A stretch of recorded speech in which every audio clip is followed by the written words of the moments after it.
Betul sih kata teman-teman, jika nggak ada Wahabi, maka dunia ini sepi, nggak rame, nggak ada lelucon sama sekali kalau nggak ada Wahabi ini. تقول هل يجوز تعليق اسم الله اسمه محمد على الباب من الخارج؟ هذه حقيقة أمر غاية في الخطورة. كيف يساوى بين النبي صلى الله عليه وسلم وبين الله عز وجل؟ كيف يساوى بين المخلوق وبين الخالق؟ يعني لو جاء شخص ورأى لفظ الجلالة واسم النبي صلى الله عليه وسلم قد يعتقد هناك مساواة بينهما، وهذا من أخطر الخطر. ولذلك النبي صلى الله عليه وسلم نهى عن الغلو فيه، نهى قال لا تطروني، يقول النبي عليه الصلاة والسلام. ولما قال له رجل ما شاء الله وشئت غضب، قال أجعلتني لله ندا؟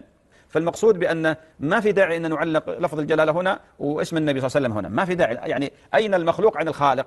أين المخلوق عن الخالق؟ ولذلك النبي صلى الله عليه وسلم أفضل الخلق، لكن ما يجوز أن نساويه بالخالق جل وعلا. فتنبهوا لهذا بارك الله فيكم، ما في داعي. هذه من الأشياء التي يمكن قد يتساهل فيها بعض الناس، لكن لا، ما ينبغي التساهل فيها، ما ينبغي. Ya, jika seseorang menulis ya lafaz Allah kemudian lafaz Nabi ya Muhammad misal begitu sallallahu alaihi wasallam, itu disejajarkan, ini adalah sesuatu yang kurang beradab kepada Allah Subhanahu wa taala dan dikhawatirkan akan memunculkan ya istilahnya semacam pandangan orang bahwa Allah disejajarkan dengan Nabi sallallahu alaihi wasallam. Nah, ini tidak tepat ya. Kalau seandainya seseorang ingin menulis ya lafaz-lafaz Allah kemudian lafaz Nabi, maka hendaklah dia tulis lafaz Allah itu di atas baru kemudian lafaz Nabi di bawah ya. Jadi seperti itu. Adapun kalau sudah terlanjur melakukannya ya sudah, tidak perlu diulang lagi untuk kesempatan yang berikutnya. Termasuk juga di sini meletakkan tulisan lafaz Allah misal di dinding ya, kemudian bersanding dengan lafaz Nabi Muhammad SAW ya, secara sebanding ini tidak tepat ya, atau kurang adab kepada Allah Subhanahu Wa Taala, dan dikhawatirkan orang itu akan memandang ada kesetaraan di situ. Akan tapi begini ya, ini bukan berarti saya melarang, cuman perlu dipikirkan kembali apa manfaat daripada kita meletakkan lafaz Allah di dinding, lafaz Nabi Muhammad SAW di dinding ya, kalau itu hanya sekedar sebuah hiasan saja ya. Sedangkan lafaz Allah itu dimuliakan, bukan hanya sekedar untuk pajangan atau untuk ya, hiasan-hiasan di tembok, tapi dia seharusnya nama Allah SWT ini diagungkan ya, senantiasa disebut di dalam zikir, disebut dalam doa ya, diingat oleh hati-hati orang-orang yang beriman. Ini adalah bentuk pengagungan kepada Allah Subhanahu wa taala, dan bukan termasuk pengagungan dan penghormatan jika ya menulis lafaz Allah kemudian diletakkan di tembok, atau menulis lafaz Nabi Muhammad SAW kemudian diletakkan di dinding. Ini bukan termasuk bentuk penghormatan ya. Sebisa mungkin untuk tidak perlu membuat hal-hal seperti ini kecuali memang diperlukan ya, kecuali memang diperlukan. Tapi kalau tidak diperlukan, hanya sekedar hiasan-hiasan saja, saya kira tidak ya terlalu perlu untuk melakukan akan hal ini. Wallahu a'lam bishawab. Ini hati-hati para ikhwan. Nah, jawabannya adalah para ikhwan yang dirahmati oleh Allah Subhanahu wa taala, meletakkan tulisan Allah dan Muhammad sallallahu alaihi wasallam di rumah atau di masjid belum ada contoh yang diikuti dari Rasulullah sallallahu alaihi wasallam. Karena kita bersyahadat asyhadu anna Muhammadar Rasulullah, maka kita harus mengikuti Rasulullah. Karena itu konsekuensi syahadat. Anda bersyahadat asyhadu anna Muhammadar Rasulullah, maka ikuti Rasulullah. Nah, belum ada contoh yang bisa kita ikuti dari Rasulullah dengan meletakkan Allah dan Muhammad. Belum ada contohnya. Di rumah juga tidak perlu untuk diletakkan. Baik. Kalau Ustadz saya mau meletakkan juga, gimana? Maka kita katakan diletakkanlah dengan tidak bersejajar. Allah kemudian Muhammad sallallahu alaihi wasallam. Bagaimana hukumnya meletakkan tulisan nama Rasulullah sejajar dengan nama Allah seperti banyak dipasang? Syekh Ibnu Utsaimin, Syekh Muhammad bin Shalih Al-Utsaimin mengatakan itu juga masuk dalam makna larangan hadis Nabi sallallahu alaihi wasallam terhadap orang yang mengatakan masya Allah wa syi'ta, sesuai kehendak Allah dan kehendakmu. Maka kata beliau termasuk perbuatan menyamakan antara Allah dengan Muhammad, dipajang sama rata, itu juga termasuk. Kalau begitu, bagaimana kalau diturunkan sedikit? Jadi nama Allah yang di atas, nama Muhammad yang di bawah. Maka jemaah sekalian, lebih baik tidak dilakukan, tidak dipajang. Kenapa? Nabi SAW tidak pernah mencontohkan demikian. Iya. Kata Abu Hatim, Muhammad ibn Idris Al-Hamdali Ar-Razi, tanda dan ciri-ciri ahlul bidah adalah mencela ahlul athar.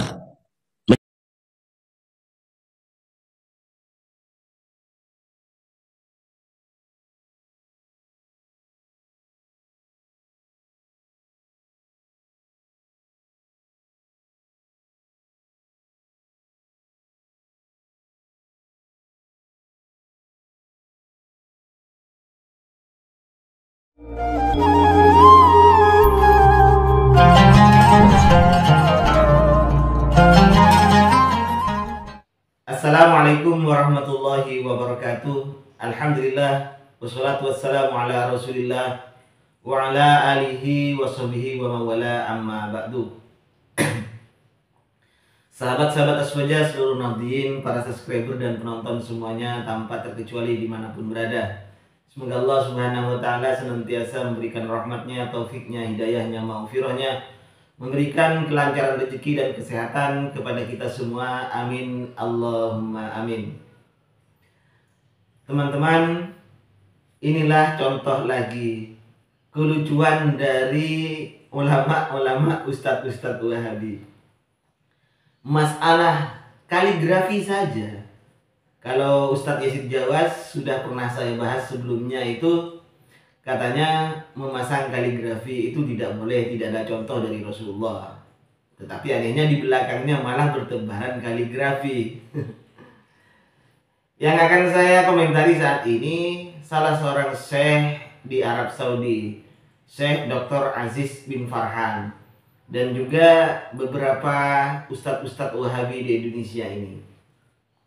Intinya, kalau yang saya itu ada pertanyaan kepada beliau, bagaimana hukumnya lafadz Allahu Muhammad, kaligrafi Allahu disejajarkan dengan lafadz Muhammad. Jawaban saya ini sangat gimana ya? Bahwa mensejajarkan antara lafadz Allahu dengan lafadz Muhammad ini katanya fi ghayatil khatar, sangat dikhawatirkan. Dikhawatirkan terlalu hulu terhadap Rasulullah, mensejajarkan antara Khalik dengan makhluknya. Jadi ketika ada orang yang melihat, loh ini sejajar, berarti Allah dengan Rasulnya itu sama, sejajar. Ya Allah, masa sampai sebegininya ya? Kok sampai segitunya? Lafadz saja. Orang siapa yang menganggap bahwa ketika ada lafadz Allahu, kemudian ada lafadz Muhammad, antara Allah dengan Muhammad itu sejajar, sama antara Khalik dengan makhluknya? Siapa yang beranggapan demikian? Hanya kaligrafi saja. Contoh sekarang, jika ada presiden misalnya Pak Jokowi di kanan, kemudian Kiai Ma'ruf Amin di samping kirinya, sejajar. Apakah orang itu akan menyangka bahwa presidennya itu dua, artinya mensejajarkan antara presiden dengan wakilnya? Tidak kan?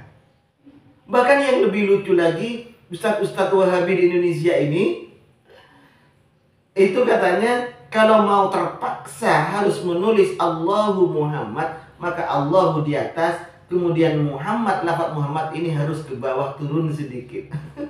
Lucu sekali kalau seperti ini.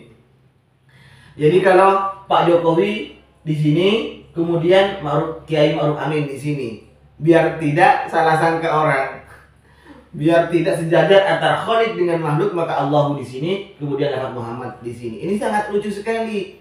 Berarti posisinya kalau di atas, kalau sama rata itu adalah sejajar.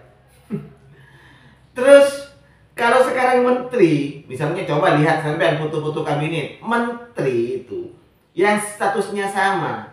Pertama Pak Jokowi dengan Kiai Ma'ruf Amin, ini sejajar. Kemudian di bawahnya itu ada beberapa menteri. Lah, menteri yang berada di bawahnya menteri lain itu apa derajatnya di bawah? Paling bawah. Jadi menteri yang paling bawah itu adalah menteri yang terbawah derajatnya. Begitu. Ya Allah, ini berpikir gimana kok sampai seperti ini, sampai segitunya ya. Begini ya, untuk teman-teman Wahabi, kalian selama ini kan selalu membangga-banggakan Arab Saudi. Ikutilah Arab Saudi. Mereka adalah doktor lulusan Arab Saudi, tempat lahirnya Islam di Arab Saudi. Nah, padahal Pak Muhtaram sendiri mengatakan, Ustadz Muhtaram itu mengatakan, kita tuh lebih salafi dari Arab Saudi. Kenapa sampai lebih salafi? Karena di Arab Saudi itu masih ada bid'ah. Tarawih lebih 11 rakaat, sholat malam itu sampai 2 kali, lebih 11 rakaat, kaligrafi bertebaran di mana-mana. Kemudian tanggal 29 Ramadan ada doa hatmil Quran di dalam sholat. Makanya kata Ustadz Muhtaram itu, ya berarti lebih salafi dari Arab Saudi. Kenapa? Di Arab Saudi masih ada bid'ah. Ini ya, ini di Masjid Kuba. Di Masjid Kuba itu ada kaligrafinya Allahu Muhammad, sejajar loh tempatnya. Kemudian di Masjid Nabawi, di belakang Kuba Al-Hadra, itu ada tempat yang di atasnya tidak ada atapnya, cuma payung. Di dalam ini, di belakangnya Kubal Hadra. Nah, di situ, di dindingnya itu bertebaran Allahu, kemudian Muhammad, kemudian bukan hanya Allahu Muhammad yang sejajar itu, tetapi 10 sahabat yang Al-Asyaratil Kiram, 10 sahabat yang mulia, Abu Bakar, Omar, Utsman, Ali, Sa'ad bin Abi Waqqas itu bertebaran di sana. Apakah mereka itu orang-orang Saudi itu mensejajarkan antara Allah, Muhammad, dan semua sahabat yang 10 itu disejajarkan, maksudnya begitu. Jangan keterlaluan lah, kadang-kadang orang Wahabi ini bikin lucu sekali. Ya memang sih betul kata teman-teman yang komentar itu, kalau nggak ada Wahabi nggak rame dunia ini.